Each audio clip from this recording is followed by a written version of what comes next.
한국의 한 회사 내 사무실, 까만 피부의 한 여성이 팔을 만지작거리고 있습니다. 인터뷰를 진행 중인 여성, 팔에 새겨진 작은 상처를 어루만지며 진지하게 인터뷰에 응하고 있는데요. 리포터와 더불어 진지하게 이야기를 경청하고 있는 스태프들의 눈엔 눈물이 고이고 있습니다. 도대체 이 까만 피부의 여성에겐 무슨 일이 있었던 것일까요? 바로 지금 사연을 들어보겠습니다. 오늘의 사연 시작합니다. 안녕하세요. 저는 나디아입니다. 저는 올해 22살입니다. 케냐 북부의 카쿠마 난민촌에서 태어난 저는 어린 시절 한국 덕분에 지금의 삶까지 살아올 수 있었습니다. 제 인생에 한국이라는 나라가 너무나 소중해서 그 이야기를 여러분께 전하기 위해 이렇게 글을 씁니다. 이 난민촌은 부모님이 소말리아 내전과 그 여파로 인한 갈등을 피해 도망쳐온 마지막 피난처였다고 합니다. 제 기억 속의 유년 시절은 뜨거운 햇볕과 바람, 그리고 황갈색 흙먼지가 가득한 마을로 채워져 있습니다. 저희 아빠처럼 마을의 남성들은 아침마다 마을을 오고 가는 픽업 트럭을 타고 수백 킬로를 차를 타고 벗어나서 가족들의 생계를 위해 굳은 일을 하시고 돌아오시곤 했습니다. 굶주림에 허덕이면서도 저희 부모님은 뱃속에 저를 위해 온갖 노력을 다하셨다고 합니다. 나중에 알게 된 사실이지만 엄마는 저 이전에 한 번의 유산을 경험하셔서 저만큼은 잃고 싶지 않다고 하셨습니다. 그렇게 저는 부모님의 보살핌 아래 세상에 나올 수 있었어요. 그러나 제가 3살이 되던 해에 부모님께는 잊을 수 없는 끔찍한 기억이 남았다고 합니다. 그 해, 저는 심하게 아팠다고 해요. 너무 어렸을 때라 그때의 고통은 제 기억에 남아있지 않지만 부모님의 이야기를 통해 그리고 제 팔에 새겨진 작은 흉터가 그 기억의 흔적으로 남아 있었을 뿐이었죠. 엄마는 가끔 말하곤 합니다. 나디아, 내가 3살 때 정말 심각했단다. 열이 하루 종일 내리지 않았고 먹은 음식은 모두 토해냈어. 물 한 모금조차 내 몸을 버티게 할 수 없었지. 그 당시 제 병의 이름은 장티푸스였다고 합니다. 깨끗하지 않은 물이 원인이었죠. 난민촌에서 물은 너무나 귀했어요. 웅덩이와 강물, 심지어 빗물을 받아 마셨지만 나름 정화를 한다고 해도 모두 오염되어 있었어요. 물을 끓일 연료조차 부족한 난민촌에서는 깨끗한 물을 마신다는 건 꿈같은 일이었죠. 엄마는 그 당시 끙끙 앓으며 울고 있는 저를 보면서 하염없이 눈물이 흘렀고 아빠는 제 작은 몸을 안고 무릎을 꿇은 채 기도했다고 합니다. 그때 마을의 락타우카 아저씨가 헐레벌떡 달려와 말했대요. 카쿠마 남쪽 마을에 한국 사람들이 세운 정수시설이 있대. 깨끗한 물을 나눠주고 병에 걸린 사람도 약을 받을 수 있다더라. 부모님은 그 말을 듣자마자 저를 낡은 천에 감싸 출발 준비를 했대요. 아빠가 아침마다 출근하던 트럭 사장님에게 사정사정을 해서 트럭을 타고 남쪽 마을로 향했대요. 뜨거운 사막의 태양 아래에서 수백 킬로미터를 달리며 엄마는 온몸으로 태양빛을 가리며 저를 안고 가셨습니다. 열을 식히기 위해 이마를 연신 쓸어내리며 나디아, 조금만 더 버텨. 우리 곧 도착할 거야. 라고 속삭이셨대요. 드디어 도착한 그곳은 부모님께 한 줄기 희망과도 같았습니다. 하얀 물탱크에선 깨끗한 물줄기가 흘러나오고 임시 텐트가 설치되어 있는 곳에서 한국이라는 나라에서 왔다는 사람들을 목격했다고 합니다. 그들은 부모님께 깨끗한 물과 약을 주며 저희 몸을 회복시키기 위해 필요한 것들을 알려주었고 임시 병상에 저를 눕히고 경과를 지켜봐줬다고 합니다. 엄마는 지금도 그 순간을 기억하며 눈물을 글썽입니다. 나디아, 그들이 준 물과 약이 너를 살렸어. 그때 우리가 그런 도움을 받지 못했다면 내가 지금 이렇게 서 있을 수 없었을 거야. 제 팔뚝에 지금도 남아있는 작은 흉터는 임시 병상에서 한국 구호팀이 농양을 제거하기 위해 고름을 짜내었던 수술 자국이라고 했습니다. 열악한 환경에서 치료를 받아서 흉터가 사라지진 않고 남아있게 된 흔적이지만 엄마에게는 그 흉터가 제 생존의 증거라고 하셨어요. 저는 팔뚝의 작은 흉터를 바라볼 때마다 한국이라는 나라와 그 사람들이 제게 준 삶의 기적에 대해 깊은 감사함을 느꼈어요. 그런데 한국의 선행은 거기서 멈추지 않았습니다. 그 후로 한국 구호팀은 정수시설을 우리 마을까지 확장시켜 주었습니다. 마을 곳곳에 물탱크가 설치되고 깨끗한 물에 누구나 쉽게 접근할 수 있도록 만들어졌습니다. 그들은 단순히 물을 제공하는 데 그치지 않고 정기적으로 방문해 물탱크를 점검하고 주민들에게 위생 교육과 간단한 의료 지원도 아끼지 않았습니다. 부모님은 마을 주민들과 함께 시설 관리 교육을 받으셨고, 이를 통해 우리 마을은 점점 더 자립할 수 있는 기반을 갖추게 되었습니다. 제가 건강해진 이후에도 한국 구호팀의 지원 아래 삶은 더욱더 나아졌습니다. 깨끗한 물을 떠오기 위해 물통을 들고 물탱크로 갈 때마다, 물탱크에서 깨끗한 물을 받을 때마다 엄마가 하던 말을 계속 되새기게 했죠. 깨끗한 물 덕분에 제가 건강히 자라게 되었고, 마을의 주민들이 더 나은 삶을 향유할 수 있었던 겁니다. 가끔 이웃들은 저를 보고 행운아라는 말을 많이 내뱉었어요. 제가 아프지 않았다면 저희 마을에 이런 시설들이 지원이 들어오지도 못했을 거라고 하더라고요. 저는 마을의 어르신들에게 예쁨을 받으며 자라게 되었습니다. 저는 점점 자라가면서 한국 구호팀의 지원이 단순히 저를 살리는 데 그치지 않고 우리 마을 전체의 삶을 변화시켰다는 것을 직접 느끼게 되었습니다. 그들이 우리에게 보여준 관심과 사랑은 제게 큰 영감을 주었습니다. 한국 구호팀이 유엔 난민기구, NGO들에 제안하여 카쿠마 인근 난민촌의 아이들을 위해서 교육 프로그램을 설립하게 된 덕분에 저는 학교에 다니며 공부를 시작할 수 있었습니다. 이들은 기초 교육뿐만 아니라 저희 같은 난민 아이들이 스스로 삶을 개선할 기회를 제공하기 위해 노력해 주었습니다. 학교는 저희 난민촌 내부에 마련된 작은 교실이었습니다. 책상은 낡았고 칠판은 군데군데 갈라져 있었지만 그곳은 제게 세상에서 가장 소중한 공간이었습니다. 매일 아침마다 각 난민촌의 친구들이 차를 타고 우리 마을로 모였고 학교에서 만난 선생님들은 제가 읽고 쓰는 법을 배우도록 도와주셨고 또 같이 놀아주며 학교의 즐거움을 일깨워 주었습니다. 친구들과 함께 웃고 떠들며 새로운 세계를 탐구할 수 있었어요. 저는 점점 더 공부에 흥미를 느꼈습니다. 자그마한 마을에서 살던 제게 넓은 세상과 방대한 지식은 제 호기심을 자극하기 충분한 요소들이었습니다. 배움을 통해 제 삶이 변할 수 있다는 희망이 생겼습니다. 책과 연필을 손에 쥔다는 것이 얼마나 특별한 일인지 매일 깨달으며 학업에 매진했죠. 어릴 적 병을 앓아서 죽다 살아났다는 부모님의 말씀을 들을 때마다 제 생명이 소중함을 느꼈고 그 소중함이 무럭무럭 자라 책과 연필을 쥐고 있었으니까요. 그리고 무엇보다도 어릴 적부터 우리를 도와주었던 한국 구호팀이 주기적으로 마을에 방문했을 때마다 저는 그들과 소통하기 위해 한국어도 배우기 시작했습니다. 구호팀의 한 직원이 저를 위해 간단한 한국어 단어를 적어주며 가르쳐 준 적도 있습니다. 안녕하세요와 같은 기본 인사말부터 물품 상자에 적힌 한글을 읽는 법까지 저는 그들과의 소통을 통해 언어를 조금씩 익혀갔습니다. 저는 한국어를 배워서 언젠가 꼭 그들에게 감사 인사를 하고 싶었어요. 저의 작은 열정은 저를 더 노력하게 했습니다. 한 번은 한국 구호팀이 모두 떠나고 난 후 가져왔던 물품 상자에 적힌 한글을 소리 내어 읽으려고 머리를 쥐어짜며 애쓰던 기억이 아직도 생생합니다. 시간이 흘러 저는 카쿠마를 벗어나 인근 도시의 고등학교로 진학할 수 있었습니다. 이 기회는 한 NGO의 지원 덕분에 가능했습니다. 저는 뛸듯이 기뻤고 때마침 저희 마을을 방문했던 한국의 구호팀에게 이 이야기를 자랑했죠. 한국 구호팀은 저를 축하해 주었고 저는 기분이 너무나 좋았습니다. 그리고 다음 날 구호팀의 자원봉사자로 온 지윤이라는 언니가 저를 불렀어요. 저는 해맑은 웃음을 보이며 언니에게 다가갔죠. 나디야, 고등학교 들어간다면서? 너무 잘 됐다. 앞으로 공부 꾸준히 하고 훌륭한 사람이 되어서 여기 있는 모두를 위해 힘써야 해. 알겠지?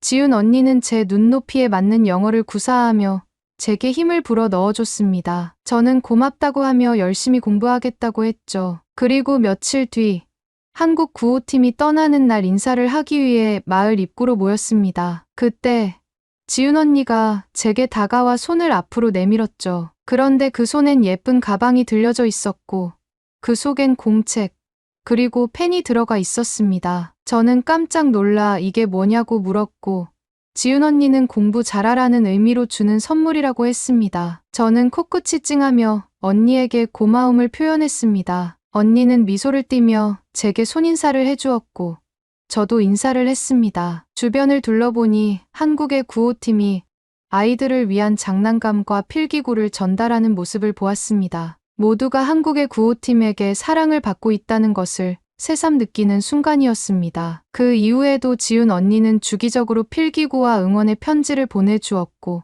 저는 그 감사함을 마음에 새기며 더 열심히 공부에 임했습니다. 학업에 충실히 할 때마다 저는 더욱더 흥미진진해졌습니다. 공부는 단순히 지식을 얻는 것을 넘어 제게 자립의 길을 열어주는 열쇠가 되어주는 것 같았습니다. 그러다 보니 더욱 공부를 즐기게 되었고, 삶의 목표도 하나둘씩 정해지기 시작했습니다. 그중 가장 이루고 싶은 꿈은 바로 어릴 적부터 꿈꿔왔던 한국과 케냐를 잇는 가교가 되고 싶다는 꿈이었습니다. 한국에게 제 삶을 행복하게 해주었다는 것에 대한 고마움을 갚고 싶은 마음이 항상 들었기 때문입니다. 그것 때문이었을까요?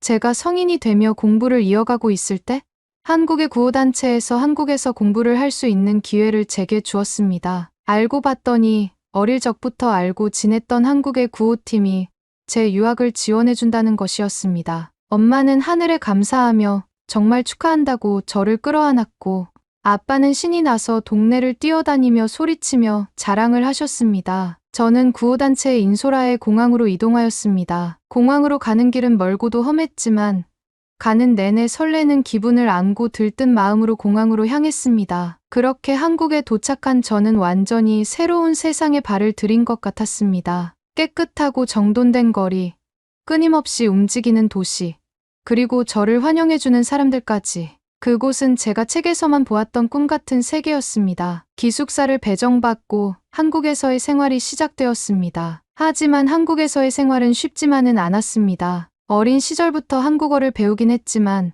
발음과 억양을 정확히 구사하는 것은 여전히 어려웠습니다. 특히 긴 문장을 말할 때면 자주 단어를 잊어버리기도 했습니다. 이러한 언어적 장벽에 더해 문화의 차이, 그리고 새로운 환경에 적응하는 데 많은 노력이 필요했습니다. 그러나 저는 포기하지 않았습니다. 대학 강의실에서 밤늦게까지 공부하며 한국어 학당을 나가면서 틈틈이 한국어를 더 완벽히 배우기 위해 노력했습니다. 제가 한국에 올 수 있도록 도와준 사람들에게 보답하기 위해서라도 반드시 성공하고 싶었습니다. 그러던 어느 날 뭔가 모르게 외로움이 느껴지기 시작했습니다. 한국의 외국인 친구들과의 생활이 외로움을 잊게 해줄 줄 알았지만 그것은 오래가지 않았죠. 그리고 특히 한국에서 물을 마시기 위해 정수기를 바라볼 때면 고향의 부모님이 생각이 났습니다. 깨끗한 물을 마실 때마다 제가 아팠을 때 고생하신 부모님, 깨끗한 물이 마을에 나올 때 환호하던 부모님의 얼굴이 계속 떠올랐습니다. 평소 연락을 취하려고 해도 부모님이 계신 곳은 통신망이 잘 구성되어 있지 않아서 통화를 하기도 버거웠죠. 그럴 때마다 외로움이 저를 힘들게 했습니다. 그러던 어느 날 저는 제가 유학을 오게 된 배경을 다룬 인터뷰 자리에 초대되었습니다. 그곳은 엄청 큰 회사였고 저는 긴장된 마음으로 회사로 들어갔습니다. 인터뷰를 진행하는 곳으로 안내를 받고 저는 소파에 앉아 대기하고 있었습니다. 목을 가다듬고 쉼호흡을 하고 있던 그때 제 눈앞에 문이 열리며 눈에 익은 얼굴이 저를 맞이했습니다. 그건 지윤 언니였습니다. 고등학교에 다닐 때 저를 응원하며 필기구를 보내주었던 그 지윤 언니가 리포터로 제 앞에 서 있었습니다. 나디야, 정말 많이 컸구나. 이렇게 한국에서 만나게 될 줄은 몰랐어. 그녀는 반가운 표정으로 다가왔고 저는 너무 놀라 잠시 말을 잊었습니다. 지윤 언니, 정말 반가워요. 제가 여기까지 올 수 있었던 건 언니 덕분이에요. 그녀는 미소를 지으며 말했습니다. 아니야, 나디야, 내 노력 덕분이지. 내가 그때 공책을 소중히 아끼며 공부하던 모습이 아직도 생생해. 정말 자랑스럽다. 저는 이게 무슨 일이냐고 물었어요. 그러자 지윤 언니는 자신이 다니는 회사에서 리포터로 일하고 있다고 했죠. 그리고 여기는 자신이 케냐에서 구호 활동을 할 때 도움을 준 곳이라고 설명했어요. 지윤 언니와 함께 인터뷰를 시작하게 되면서 화기애애한 분위기 속에서 인터뷰는 원활하게 흘러갔습니다. 난민촌에서 병으로 고생했던 어린아이에서 어엿한 숙녀가 된 저를 향한 관심이 쏟아졌죠. 한국 구호팀과의 스토리를 얘기할 때는 모두가 이야기에 몰입하는 듯한 분위기까지 연출되었습니다. 때론 지윤 언니와 웃으며 얘기하고 난민들의 이야기를 할 때는 진지해지며 인터뷰는 성공적으로 마무리되었습니다. 지윤 언니와 마지막으로 깊은 포옹을 한 뒤 스태프들과 인사를 나누고 있던 그때 웬 중년의 한국 남자가 제게 다가왔습니다. 저는 의아했지만 그분이 묵묵히 저를 바라보고 있어서 제게 무슨 할 말이 있나 싶었죠. 그때였어요. 그는 조용히 제 팔뚝을 바라보며 말했습니다. 잘 아물었네요. 이쁜 흉터입니다. 그 말은 한순간 모든 것을 멈추게 했습니다. 저는 놀란 눈으로 그를 바라보며 떨리는 목소리로 물었습니다. 이 흉터를 어떻게 아세요? 그는 미소 지으며 대답했습니다. 나디아, 절 못 알아보는군요. 제가 3살 때 당신을 치료했던 사람입니다. 당시 당신은 많이 아파하며 울기만 하던 울보였죠. 당신의 병이 나을 때까지 제가 간호를 했었어요. 지금은 제가 이 지원 사업을 책임지고 있습니다. 그 순간 제 머릿속은 어린 시절의 기억과 부모님의 이야기가 하나로 연결되었습니다. 어머니가 항상 말씀하시던 저를 살리기 위해 헌신적으로 도와준 그분이 바로 제 앞에 나타난 것이었습니다. 그는 단지 저를 구해준 사람이 아니라 제 삶의 방향을 만들어준 은혜로운 분이었습니다. 순간 제 눈에는 눈물이 차올랐고 저는 깊이 고개를 숙이며 말했습니다. 정말 감사합니다. 제가 이 자리에 설 수 있는 것은 모두 당신 덕분입니다. 그는 고개를 저으며 말했습니다. 당신이 이 자리까지 온 것은 당신의 노력 덕분입니다. 이제 당신도 누군가에게 희망을 줄 수 있을 겁니다. 이 말을 들은 지윤 언니와 스태프들은 하나의 공간에서 모두 울음바다가 되어버렸습니다. 지윤 언니도 저와의 관계를 몰랐던 것처럼 중년의 남자를 향해 대박이라고 소리쳤고 스태프들은 박수를 치며 아름다운 순간을 축하해 주었습니다. 인터뷰가 끝나고 식사 자리에서 모든 얘기를 들을 수 있었습니다. 현재 이 회사는 여전히 저개발국의 난민촌과 마을을 방문하여 그들에게 깨끗한 식수를 제공하기 위해 노력하고 수많은 자선단체와 협업하여 교육 및 의료 지원까지 진행하고 있었습니다. 매년 자원봉사자를 선별하여 자원봉사자들에게 온전한 봉사의 기회를 제공하기 위해 모든 경비를 지원하였고 지윤 언니도 그 중 한 명이었죠. 중년의 남자는 인터뷰가 있다는 결제 서류를 확인하다가 낯이 익은 이름이 보여서 인터뷰 현장을 찾아왔다고 해요. 긴가민가 했지만 얼굴만 보고도 저임을 확신했다고 하더라고요. 어릴 적 초롱초롱한 눈망울이 아직까지 나디아가 가지고 있어서 단번에 알아봤어요. 아기였을 때는 그 눈빛에 눈물이 한가득이었는데 지금 당신의 눈망울엔 기쁨과 행복이 가득하네요. 그의 말은 제 마음 깊은 곳에 따뜻한 불씨를 심었습니다. 저를 구해준 그날의 작은 물 한 방울이 어떻게 제 삶을 바꿨는지, 그리고 제가 또 다른 누군가의 삶을 변화시킬 수 있다는 사실을 깨닫는 순간이었습니다. 식사 자리를 마치고 기숙사로 돌아가는 길, 제 팔뚝의 흉터를 다시 바라보며 저는 조용히 다짐했습니다. 이제는 제가 희망의 다리가 될 차례라고요. 오늘의 사연은 여기까지입니다. 최근 비상계엄령 선포 이후 모든 국민들의 촉각이 곤두서 있죠. 저도 뉴스를 계속 보며 심각한 나라의 정세에 고민이 많은데요. 외국의 한 일간지에서는 한국의 비상계엄령 사태에 대해 젊은 세대들이 가장 큰 충격을 받았다고 합니다. 역사에서만 보던 사태를 직접 경험하고 있는 것인데요. 이로 인해 한국 문화를 즐기는 젊은 세대들에게 한국이라는 이미지가 우러러보는 화려한 모습에서 껍데기만 화려하고 속은 썩은 계란처럼 보인다고 합니다. 이런 모습들을 보면 참 안타깝습니다. 하루빨리 해결되길 진심으로 바라겠습니다. 그리고 최근 독감과 코로나가 다시 유행하고 있다고 합니다. 코로나 변형체가 추위에 적응을 했다는 학설도 제기된 만큼 조심해야 할 것 같습니다. 그리고 외부와 내부 공기의 온도차가 달라서 독감에 걸리기 쉬운 목 상태가 유지된다고 해요. 목 건강이 독감과 코로나의 가장 좋은 예방법이라고 합니다. 마스크는 필수로 착용하시는 것을 권장드리며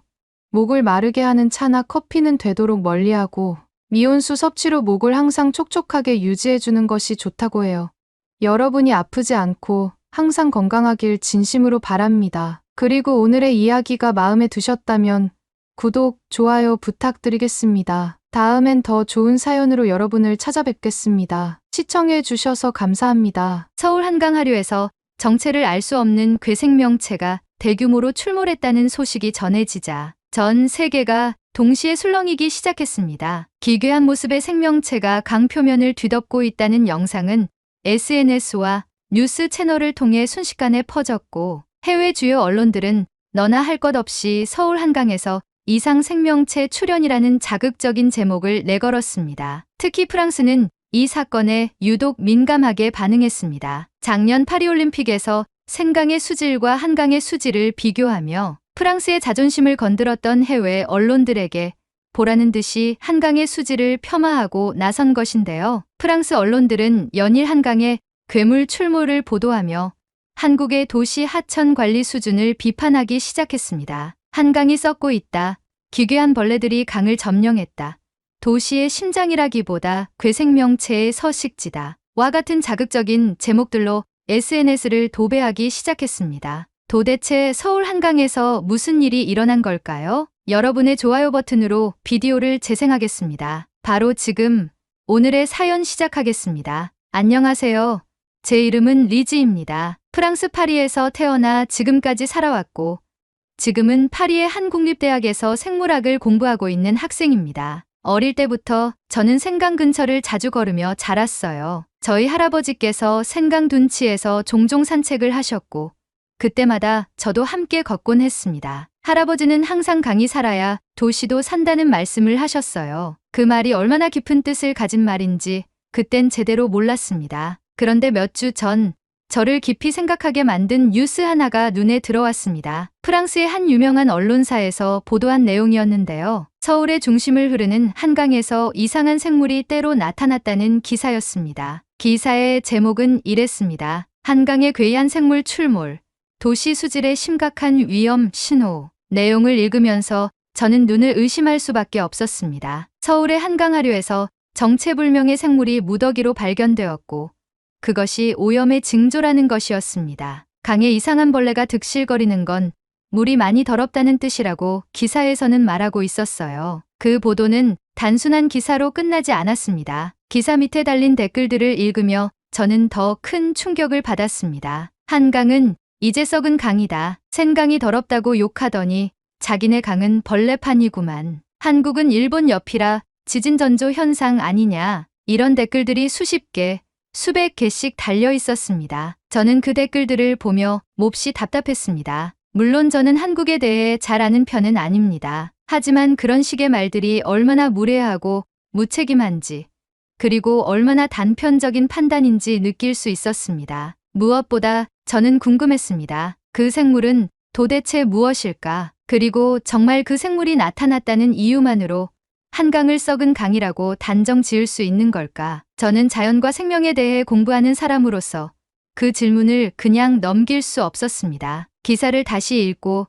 기사에 함께 실린 사진을 자세히 들여다보았습니다. 사진 속의 생물은 저도 생물학 실험에서 몇 번 본 적 있는 벌레와 비슷해 보였습니다. 처음 보는 게 아니었기에 저는 바로 교수님을 찾아갔습니다. 저희 지도 교수님이신 장 피에르 선생님께요. 교수님, 이 생물이 정말 수질이 나빠서 나타나는 걸까요? 제 질문에 교수님은 잠시 사진을 들여다보시더니 고개를 끄덕이셨습니다. 이 생물은 흔히 갯벌 근처나 바닷물이 드나드는 곳에서 살지 꼭 오염 때문에 나타났다고 단정하긴 어려워. 리즈, 자연은 늘 복잡하단다. 생물이 어디서 왜 나타났는지 알려면 단순히 겉만 봐서는 안 돼. 교수님의 말씀이 저의 생각을 더 깊어지게 했습니다. 저는 곧바로 도서관에 가서 온라인 자료를 뒤졌습니다. 프랑스 기사에서 말한 그 생물이 무엇인지 그리고 정말 오염의 지표가 되는 생물인지 알아보기 시작했어요. 그 과정에서 한국의 환경기관에서 낸 공식 보고서를 찾게 되었습니다. 보고서에 따르면 한강 하류에서 나타난 이 생물은 다모류라고 하는 벌레 종류에 속한다고 되어 있었습니다. 보고서에서는 이런 설명이 적혀 있었어요. 이 생물은 수질이 아주 나빠서가 아니라 오히려 수질이 안정되고 기초적인 생태계가 살아나면서 다시 돌아온 종이다. 강하류의 생태계가 살아나고 있다는 증거로 볼 수 있다. 순간 저는 책상에 앉은 채로 숨이 멎는 것 같았습니다. 지금까지 프랑스 언론과 사람들은 이 생물이 혐오스럽고 위험하다고 했지만 실제로는 그 반대였던 겁니다. 강이 스스로 회복해 가고 있기 때문에 예전엔 살 수 없었던 생물이 다시 돌아오고 있다는 뜻이었습니다. 우리가 이상하게 생각했던 그것은 사실 자연의 회복을 알리는 신호였던 것이죠. 저는 이 사실을 더 많은 사람에게 알리고 싶다는 생각이 들었습니다. 단지 한국을 변호하고 싶어서가 아니었습니다. 진실이 왜곡되는 과정을 제가 눈으로 확인했기 때문이에요. 그리고 강이라는 존재가 단순한 물줄기가 아니라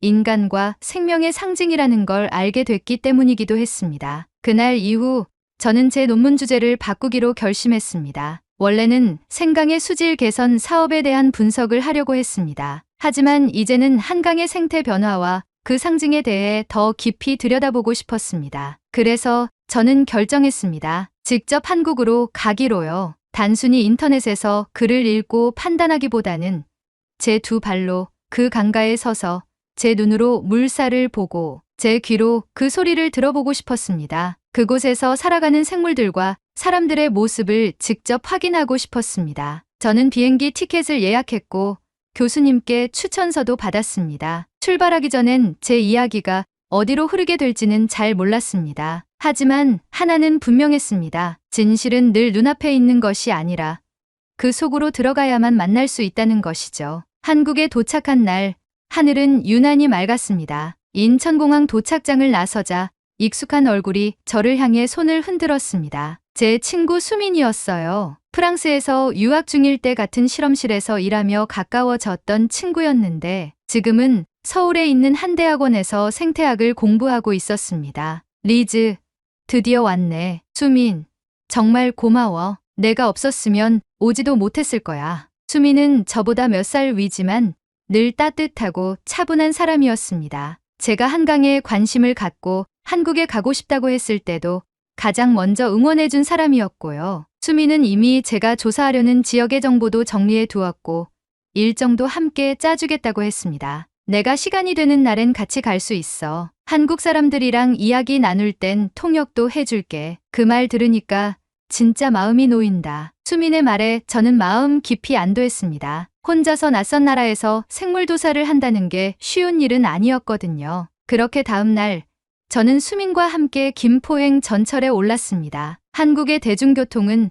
생각보다 훨씬 편리했고 사람들은 조용하고 예의 바르게 행동했어요. 출근 시간이라 붐볐지만 창밖으로 스치는 풍경은 조용한 강처럼 흘러가고 있었습니다. 김포에 도착해 강가로 내려갔을 땐 아직 아침 햇살이 수면 위로 올라오지 않은 시간대였습니다. 우리는 조용히 걸으며 하류 쪽으로 내려갔고 강둑 아래에 다다르자 저는 바로 고개를 숙였습니다. 그 순간 저는 말문이 막힐 정도로 놀라운 장면을 마주했습니다. 수심이 얕은 곳에서 길쭉한 생물들이 무리를 지어 유영하고 있었고 그 생물들은 기사 속 사진과 완전히 같았습니다. 그 모습은 마치 움직이는 실타래 같기도 했고 군무를 추는 듯 질서를 이루며 움직이는 것이 신기하게 느껴졌습니다. 이게 바로 프랑스에서 난리난 그 생물들이구나. 제 말에 수민도 고개를 끄덕이며 말했습니다. 응, 맞아. 저게 기사에 나왔던 다무류 생물이야. 갯지렁이라고 해. 한국인들도 처음 봤을 때는 기괴하다고들 했지. 몇 번을 봐도 징그럽다. 으유. 하지만 실제로 보니 전혀 그렇지 않았습니다. 물속에서 천천히 움직이는 그 생물들은 오히려 조용하고 평화로운 느낌이었어요. 저는 노트를 꺼내 들고 빠르게 기록하기 시작했습니다. 이동 경로, 몸의 길이, 움직임의 속도, 그리고 가장 중요한 것, 눈으로 보기에도 전혀 위험하지 않았다는 점이었습니다. 저는 간단한 수질 측정도 진행했고 그 결과는 놀라웠습니다. 수온, 산소 농도, 염도 모두 안정적인 수치였습니다. 정말로 강이 썩은 상태였다면 이렇게 많은 생물이 살 수 없을 거라는 생각이 강하게 들었습니다. 그날 오후 수민이 소개해준 분을 만나게 되었습니다. 정수연 선생님이라는 분으로 김포 지역에서 오랫동안 환경교육과 하천 생태 복원 활동을 해오신 전문가셨습니다. 수민이 통역을 맡아주었고 덕분에 저는 자연스럽게 질문을 이어갈 수 있었습니다. 이 생물들이 위험하다고 말하는 기사들을 봤어요. 정말 수질이 나빠서 나타난 걸까요? 수민이 제 말을 전달하자 정 선생님은 잠시 생각에 잠기셨다가 부드럽게 웃으며 답하셨습니다. 아니요, 이 생물은 갯지렁이라고 해요. 갯지렁이들은 원래 이 지역, 특히 바닷물이 섞이는 하류 근처에 살던 애들이에요. 오래전에는 너무 물이 더러워서 다 사라졌었죠. 그런데 수질이 좋아지면서 다시 돌아온 거예요. 그럼 지금 저 생물들이 있다는 건 강이 나아지고 있다는 뜻인 거군요. 그렇죠. 수질 회복의 징후예요. 오염의 지표가 아니라 회복의 신호에 가깝죠. 갯지렁이들은 산란을 위해 조금 더 깨끗한 곳으로 올라와 짝짓기를 하고 산란을 하거든요. 수미는 제 옆에서 조용히 고개를 끄덕였습니다. 그 순간 프랑스에서 봤던 조롱 가득한 기사 댓글들이 머릿속에서 하나씩 사라지는 것 같았습니다. 이 생물은 괴물도 아니고 위험한 존재도 아니었습니다. 오히려 강이 다시 숨을 쉬고 있다는 걸 말없이 보여주는 생물이었던 거예요. 며칠 후 우리는 강화도 인근의 다른 하천도 찾아갔습니다. 바닷물과 민물이 만나는 지점이었고 그곳에도 같은 생물들이 눈에 띄었습니다. 그날은 수민이 일 때문에 함께하지 못해 혼자 다녀야 했는데 다행히도 그곳에서는 지역 자원봉사자 어르신들이 정기적으로 강 주변을 청소하고 관찰하는 활동을 하고 계셨습니다. 제가 더듬더듬 한국어로 말을 걸었더니 그중 한 분이 웃으며 대답하셨습니다. 학생, 외국 사람? 저 벌레 보고 놀랐나 봐. 네, 조사 중이에요. 저 생물 다시 나타났다고요? 응. 몇 년 전만 해도 안 보였지. 요즘은 자주 보여. 여기가 옛날보다 훨씬 살만해졌으니까 저런 놈들도 다시 돌아오는 거 아니겠어? 말이 완벽히 통하진 않았지만 마음은 통했습니다. 그분들의 말에서 느껴지는 건 생태 지식이 아니라 몸으로 체감한 회복이었습니다. 정확한 수치보다도 훨씬 더 신뢰할 수 있는 말이었죠. 서울로 돌아오는 기차 안, 저는 창밖을 내다보며 조용히 생각했습니다. 이 강은 단순히 흐르는 물이 아니라 누군가의 삶이고 기억이며 돌아온 생명 그 자체였습니다. 저는 이제 확신할 수 있었습니다. 프랑스의 기사들은 진실의 일부만 보았을 뿐이고 진짜 중요한 건 그 안에서 다시 살아나고 있는 생명과 그 생명을 반기는 사람들이라는 것을요. 서울로 돌아온 저녁, 저는 숙소 책상 앞에 앉아 조심스럽게 노트북을 펼쳤습니다. 김포와 강화에서의 현장 조사 기록, 수질 측정 결과, 정수연 선생님의 설명, 강가에서 만난 어르신들의 목소리까지 모든 것이 머릿속에 또렷하게 남아 있었어요. 손에 잡히는 사실뿐 아니라 그 현장에 있었던 감정과 풍경까지 함께 떠올랐습니다. 처음 이 논문을 구상할 때까지만 해도 제 시선은 비교에 가까웠습니다. 센강이 얼마나 나아졌는가, 한강은 그에 비해 어떤 상태인가라는 식이었죠. 프랑스 언론도 그랬고 학계에서도 흔히 그런 방식으로 접근하니까요. 수치를 나열하고 그래프로 보여주고 개선이냐 악화냐를 판단하는 그런 보고서들처럼요. 하지만 지금은 아니었습니다. 이제 제가 하고 싶은 이야기는 수치나 수질의 우열에 관한 것이 아니었습니다. 제가 진짜 다루고 싶어진 건 그 물을 마주한 사람들, 그 물에 돌아온 생물들, 그리고 진실을 대하는 태도에 관한 이야기였습니다. 논문 초안의 제목을 바꿨습니다. 처음엔 도시 하천 수질 비교를 통한 생물학적 회복 모델 분석이었지만 이제는 이렇게 썼습니다. 도시의 물이 우리에게 말해주는 것 한강에서 만난 생명과 시선의 전환. 그 제목을 적고 나서 저는 한참 동안 화면을 멍하니 바라보았습니다. 처음으로 무언가를 기록한다는 게 어떤 일인지 실감했어요. 단지 정보를 정리하는 게 아니라 누군가의 경험과 감정, 그리고 오해 속에 묻힌 진실을 꺼내는 일이라는 거요. 논문을 쓰면서 저는 프랑스에서의 반응들을 다시 떠올렸습니다. 한강 기사에 달렸던 댓글들, 조롱 섞인 문장들, 왜곡된 판단들. 그 안에는 단순한 오해만 있었던 게 아니었습니다. 알려고 하지 않으려는 태도, 멀리 있는 것을 함부로 판단하는 습관, 그리고 우리는 다르다고 선을 긋는 익숙한 시선이 함께 있었죠. 그런 태도는 때로 학문이라는 이름 아래에서도 반복됩니다. 이 생물은 오염의 지표이므로 수질이 나쁘다. 센강은 수영이 가능해졌으니 더 우수하다. 그런 단정이 얼마나 많은 사실을 지워버리는지 저는 이번 경험을 통해 처음으로 체감했습니다. 서울대학교의 한 교수님께 논문 자문을 부탁드렸을 때 그분은 제 노트를 꼼꼼히 보시고 이런 말씀을 해주셨어요. 기록이라는 건 무엇이 일어났는가를 쓰는 것도 중요하지만 왜 그렇게 바라보았는가를 돌아보게도 해야 합니다. 그 말씀이 머릿속에 오래 남았습니다. 그 뒤로 저는 단순한 생물 보고서가 아니라 사람과 자연 사이의 관계를 묘사하는 글을 쓰기로 했습니다. 한국에서 보낸 마지막 주말, 저는 다시 한강을 찾았습니다. 서울 도심을 흐르는 구간, 여의도 근처의 강변이었어요. 주말이라 그런지 가족 단위로 나들이 나온 사람들, 자전거를 타는 청년들, 강가에 돗자리를 펴고 음악을 듣는 모습들이 참 평화로워 보였습니다. 그 곁에서 저는 강물을 바라보며 한참을 서 있었습니다. 강은 조용했지만 끊임없이 흐르고 있었고 어딘가 먼 곳을 향해 나아가고 있었습니다. 옆 벤치에 앉아 계시던 노신사 한 분이 제게 말을 걸어오셨습니다. 외국분이세요? 네, 프랑스에서 왔어요. 한강 조사를 하러 왔어요. 아, 반가워요. 우리 한강 어때요? 좀 괜찮죠? 네, 정말 생각보다 훨씬 더요. 강이 살아있다는 걸 느꼈어요. 그분은 고개를 끄덕이며 강 쪽을 바라보셨습니다. 전 한강에서 평생을 봤어요. 예전엔 여긴 냄새가 심했죠. 물도 새까맣고. 근데 요즘은 많이 달라졌어요. 손주랑 같이 산책도 오고요. 저는 그 말이 마치 오래된 기록처럼 가슴에 남았습니다. 프랑스에서만 살았다면 저는 아마 한강을 모니터 속 이미지로만 이해했을 겁니다. 그러나 지금 저는 직접 그곳에 서서 사람들의 기억을 듣고 생물을 관찰하고 수질을 측정하며 이 강이 살아있다는 걸 피부로 느끼게 되었어요. 그날 밤 숙소로 돌아온 저는 마지막으로 조사 정리를 하며 이런 문장을 남겼습니다. 물속에 사는 생물은 말을 하지 않지만 거짓말도 하지 않는다. 그리고 그 물가에 선 사람들은 그 물이 흘러온 시간을 대신 기억하고 있다. 논문을 완성해가는 동안 저는 문득